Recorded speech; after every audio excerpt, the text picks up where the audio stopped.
केसीआर की बेटी के कविता की तरफ से लिखे गए पत्र के लीक होने से भूचाल आ गया है। पत्र में कविता ने पार्टी के भीतर की गुटबाजी और बीजेपी पर पर्याप्त हमला न करने को लेकर चिंता जताई है। बीजेपी ने इसे नाटक बताया है, जबकि कविता ने पत्र के लीक होने पर पार्टी के अंदरूनी गुप्तचरों पर सवाल उठाए हैं। इस घटना ने बीआरएस में जारी खींचतान को उजागर किया है। तेलंगाना की राजनीति में पत्र के कारण भूचाल आ गया है।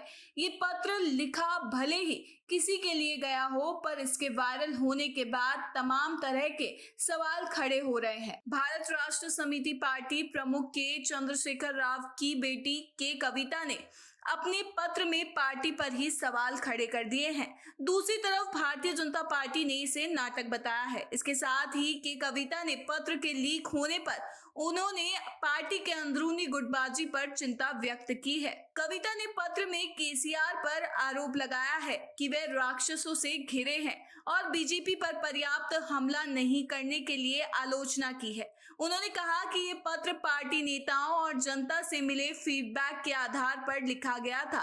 पिता को लिखे पत्र के वायरल होने पर कविता ने कहा, 2 हफ्ते पहले मैंने केसीआर जी को एक पत्र लिखा था।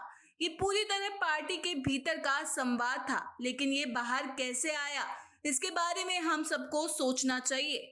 केसीआर और कविता का पत्र वायरल होने के बाद कई तरह के सवाल खड़े हो रहे हैं।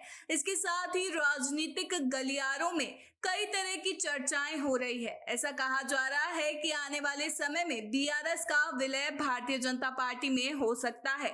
उसकी पटकथा लिखना शुरू हो चुकी है।